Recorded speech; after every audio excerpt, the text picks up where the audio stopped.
শেখ হাসিনার রায় ঘিরে একের পর এক প্রতিক্রিয়া পাঠাচ্ছে জাতিসংঘ সহ মানবাধিকার সংস্থাগুলো। এই বিচার ও সাজা নিরপেক্ষ বা ন্যায়সঙ্গত কোনোটিই নয়, বলছে অ্যামনেস্টি ইন্টারন্যাশনাল। পলাতক শেখ হাসিনার রায়কে কেন্দ্র করে রাতেও ধানমন্ডি ৩২ নম্বরে ছাত্র জনতার অবস্থান, পুলিশের সঙ্গে ধাওয়া পাল্টা ধাওয়া, পরিস্থিতি নিয়ন্ত্রণে সেনা, বিজিবি, পুলিশের শক্ত অবস্থান। আবারও কঠিন পরিস্থিতির মুখোমুখি আওয়ামী লীগ। ভারতের সঙ্গে ঢাকার কূটনৈতিক সমঝোতা সফল হলে পলাতক প্রধানমন্ত্রীকে দেশে ফেরানো সম্ভব মত বিশ্লেষকদের। হাসিনার রায়ের পর তারেক রহমানের সঙ্গে জরুরি বৈঠকে বিএনপির শীর্ষ নেতারা। ন্যায় বিচার প্রতিষ্ঠা হয়েছে বললেন মির্জা ফখরুল। দেশ জুড়ে অব্যাহত আওয়ামী লীগের নাশকতা, মধ্যরাতে মাগুরায় গ্রামীণ ব্যাংকে অগ্নিসংযোগ, পুলিশের কড়া বার্তা। মানবতা বিরোধী অপরাধের মামলায় সাবেক প্রধানমন্ত্রী শেখ হাসিনা ও সাবেক স্বরাষ্ট্রমন্ত্রী আসাদুজ্জামান খান কামালের মৃত্যুদণ্ড নিয়ে একের পর এক প্রতিক্রিয়া জানাচ্ছে বিভিন্ন মহল। এক্ষেত্রে পিছিয়ে নেই আন্তর্জাতিক বিভিন্ন সংস্থাও। জাতিসংঘের পর এবার শেখ হাসিনার মৃত্যুদণ্ড নিয়ে মুখ খুলেছে আন্তর্জাতিক মানবাধিকার সংস্থা অ্যামনেস্টি ইন্টারন্যাশনাল। সোমবার নিজেদের ওয়েবসাইটে একটি বিবৃতি প্রকাশ করে সংস্থাটি। বিবৃতিতে সংগঠনটির মহাসচিব অ্যাগনেস ক্যালামাহ বলেছেন, 2024 সালের জুলাই আগস্টে ছাত্রদের নেতৃত্বে আন্দোলনের সময় সংগঠিত সহিংসতা এবং মানবতা বিরোধী অপরাধের জন্য যারা ব্যক্তিগতভাবে দায়ী তাদের বিরুদ্ধে তদন্ত এবং সঠিক বিচারের মাধ্যমে তাদের বিচার করা উচিত। ভুক্তভোগীদের ন্যায় বিচার এবং জবাবদিহিতা প্রয়োজন, কিন্তু মৃত্যুদণ্ড মানবাধিকার লঙ্ঘনকে আরো জটিল করে তোলে। এটি চূড়ান্ত অবমাননাকর এবং অমানবিক শাস্তি, কোনো বিচার প্রক্রিয়ায় এর স্থান নেই বলে উল্লেখ করে সংস্থাটি। বিবৃতিতে বলা হয়, 2024 সালের জুলাই থেকে আগস্টের মধ্যে 1400 জনেরও বেশি মানুষ নিহত এবং হাজার হাজার আহত হয়েছেন। বেঁচে যাওয়া এবং ক্ষতিগ্রস্তদের জন্য ন্যায় বিচার প্রতিষ্ঠার জন্য আন্তর্জাতিক মানবাধিকারের মান পূরণকারী স্বাধীন ও নিরপেক্ষ বিচার পরিচালনা করা প্রয়োজন। তবে আসামিদের অনুপস্থিতিতে বিচারের অনাকাঙ্ক্ষিত গতি এবং রায় এই জটিল মামলার ন্যায় বিচারের ক্ষেত্রে উল্লেখযোগ্য উদ্বেগ তৈরি করে। যদিও শেখ হাসিনার পক্ষে আদালত আইনজীবী নিয়োগ দিয়েছিলেন, তবুও তার প্রতিরক্ষামূলক প্রস্তুতির জন্য সময় অপর্যাপ্ত ছিল বলে মনে করে সংস্থাটি। অ্যামনেস্টি ইন্টারন্যাশনালের ওই বিবৃতিতে আরও উল্লেখ করা হয়, এটি কোনো সুষ্ঠু বিচার ছিল না। 2024 সালের জুলাইয়ের ভুক্তভোগীরা আরও ভালো কিছু পাওয়ার যোগ্য। বাংলাদেশের এমন একটি ন্যায় বিচার প্রক্রিয়া প্রয়োজন যা পক্ষপাতের সন্দেহের বাইরে সম্পূর্ণরূপে ন্যায্য ও নিরপেক্ষ হবে। এছাড়া মৃত্যুদণ্ডের মাধ্যমে আরও মানবাধিকার লঙ্ঘনের আদেশ দেবে না বলে বিবৃতিতে উল্লেখ করা হয়েছে। তামজিদ মির্জা, যুগান্তর নিউজ।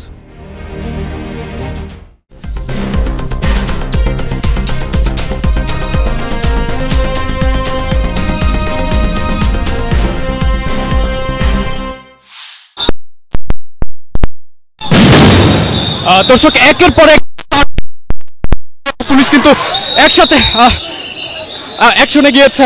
যেমনটি দেখতে পাচ্ছেন, সেনাবাহিনী এবং পুলিশ একসাথে কিন্তু অ্যাকশনে গিয়েছে এবং একের পর এক সাউন্ড গ্রেনেড নিক্ষেপ হচ্ছে এই মুহূর্তে ধানমন্ডি 32-এ। যেমনটি দেখতে পাচ্ছেন, একসাথে কিন্তু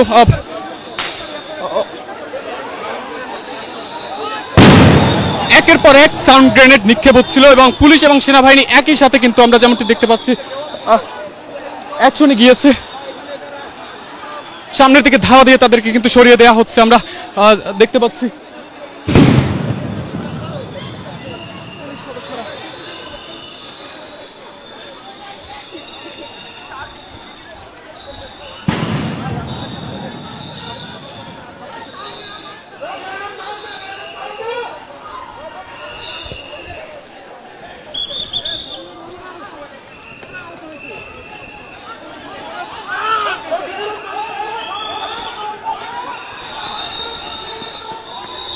আমরা দেখতে পাচ্ছি একজন আহত হয়েছেন।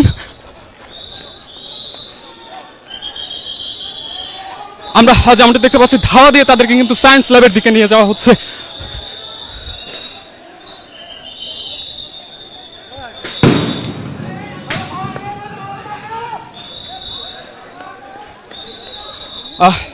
চারপাশে যারাই ভেতরে প্রবেশ করেছেন তাদেরকে কিন্তু ধাওয়া দিয়ে বের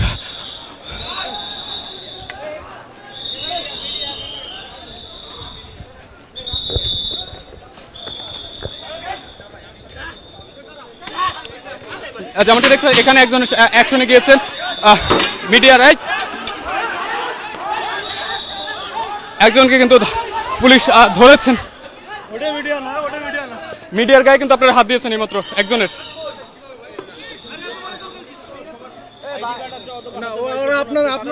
একজনের গায়ে হাত দিয়েছেন ভাই, মিডিয়ার ছিল একজন।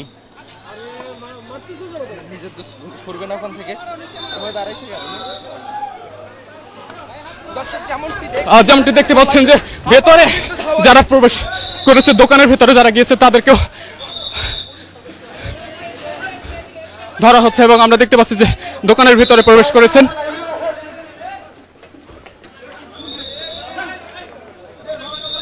দোকানের ভিতরে যারা প্রবেশ করছেন তাদেরকে কিন্তু আসলে ধরে ধরে বের করে নিয়ে আসা হচ্ছে।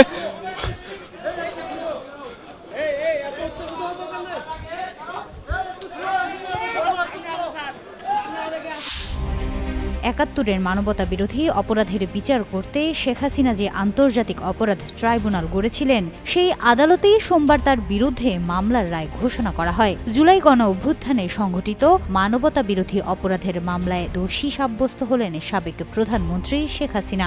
গণ অভ্যুত্থানের মুখে সরকারের পতনের পর ভারতে পালিয়ে যাওয়া শেখ হাসিনার এই দণ্ড তার দল কার্যক্রম নিষিদ্ধ আওয়ামী লীগকে 5 দশক পর আবার বিপর্যয়ের কিনারায় এনে দাঁড় করিয়েছে। প্রশ্ন উঠছে, হাসিনার পর এই দলের ভবিষ্যৎ কি? বিবিসির বাংলা বিভাগের সম্পাদক মীর সাব্বির লিখেছেন, আগামী ফেব্রুয়ারির জাতীয় নির্বাচনে কোনো সরকার নির্বাচিত হলে এবং সেই সরকার যদি প্রত্যর্পণ ইস্যুতে দৃঢ় অবস্থান নেয়, তাহলে সেই অনুরোধ এড়ানো ভারতের জন্য আরও জটিল হতে পারে। বাংলাদেশ সরকার দীর্ঘদিন ধরে ভারতের কাছে শেখ হাসিনাকে ফেরত পাঠানোর দাবি জানাচ্ছে। আদালত অবমাননার মামলায় তিনি দণ্ডিত হওয়ার পরও ঢাকার পক্ষ থেকে তাকে ফেরত পাঠানোর বিশেষ অনুরোধ জানানো হয়েছিল। তবে ভারত এই বিষয়ে এখনো কোনো প্রতিক্রিয়া জানায়নি। এদিকে রায় ঘোষণার আগে আদালত গণমাধ্যমে শেখ হাসিনার উস্কানিমূলক বক্তব্য প্রচারে নিষেধাজ্ঞা দেয়। পাশাপাশি অন্তর্বর্তী সরকার নির্বাহী আদেশে দলটির সকল সাংগঠনিক কার্যক্রম স্থগিত করে। শীর্ষ নেতৃত্বের অনেকেই পলাতক। এ অবস্থায় রায় পরবর্তী সময়ে যদি শেখ হাসিনার বক্তব্য কিংবা আওয়ামী লীগের কার্যক্রমে আরও নিয়ন্ত্রণ আরোপ করা হয়, তাহলে দলটি আরও কঠিন পরিস্থিতির মুখোমুখি হবে। যদিও তারা বলছে নেতৃত্ব নিয়ে ভেতরে কোনো বিরোধ নেই। এখন প্রশ্ন হলো, বাড়তে থাকা আইনি বাধা আর প্রত্যর্পণ ঘিরে কূটনৈতিক চাপের মুখে আওয়ামী লীগ নতুন কোনো রাজনৈতিক কৌশল নিতে বাধ্য হবে কিনা। হিমাতুল জান্নাত, যুগান্তর নিউজ।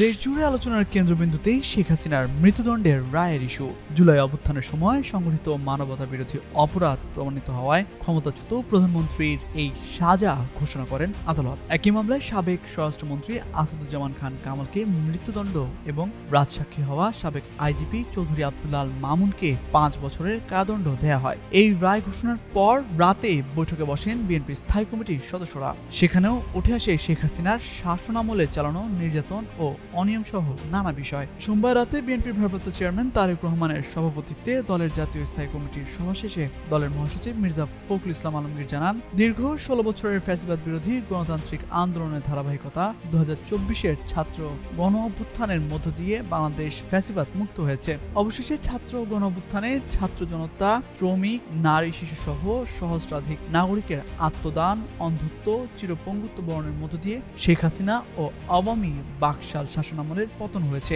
তিনি বলেন, সারা বিশ্বের জনমত এবং বাংলাদেশের জনগণের দাবি ও প্রত্যাশা ছিল যেন পতিত স্বৈরাচার ও তার দোসরদের মানবতা বিরোধী ও নৃশংস জঘন্য হত্যাকাণ্ড এবং গণহত্যায় অপরাধের বিচার করা হয়। আন্তর্জাতিক অপরাধ ট্রাইব্যুনালের দীর্ঘ বিচারিক প্রক্রিয়ার মধ্য দিয়ে আন্তর্জাতিক মানদণ্ড বজায় রেখে আওয়ামী ফ্যাসিস্ট শেখ হাসিনা ও তার 2 দোসরের বিরুদ্ধে রায় ঘোষিত হয়েছে। একই সাথে অন্যান্য মামলায় অভিযুক্তদের সুবিচারের দাবি জানায় বিএনপি। সাবেক প্রধানমন্ত্রী শেখ হাসিনার মানবতা বিরোধী অপরাধের রায় ঘিরে দেশ জুড়ে ফিরেছে আগুন সন্ত্রাস। ঘটছে একের পর এক ককটেল বিস্ফোরণ, দেওয়া হচ্ছে আগুন। গাজীপুরের শ্রীপুরের পর এবার মাগুরার মোহাম্মদপুরের গ্রামীণ ব্যাংকে আগুন দিয়েছে দুর্বৃত্তরা। গ্রামীণ ব্যাংক মোহাম্মদপুর শাখার ব্যবস্থাপক সোহানা সুলতানা জানান, মঙ্গলবার রাত 3:30টার দিকে জানালা দিয়ে পেট্রোল ঢেলে গ্রামীণ ব্যাংক কার্যালয়ে আগুন দেয়। এতে কার্যালয়ে থাকা কিছু কাগজপত্র ও আসবাবপত্র পুড়ে যায়। এদিকে মোহাম্মদপুর থানার ভারপ্রাপ্ত কর্মকর্তা আব্দুর রহমান বলেন, গ্রামীণ ব্যাংকের আগুনের খবর পাওয়ার সঙ্গে সঙ্গে পুলিশ সদস্যরা ঘটনাস্থলে যায়। পরে ফায়ার সার্ভিসের প্রচেষ্টায় নিয়ন্ত্রণে আসে আগুন। তবে ব্যাংকে কি পরিমাণ ক্ষতি হয়েছে এখনও জানা যায়নি। তদন্ত করে ক্ষয়ক্ষতির পরিমাণ বের করা হবে বলেও জানান পুলিশের এই কর্মকর্তা।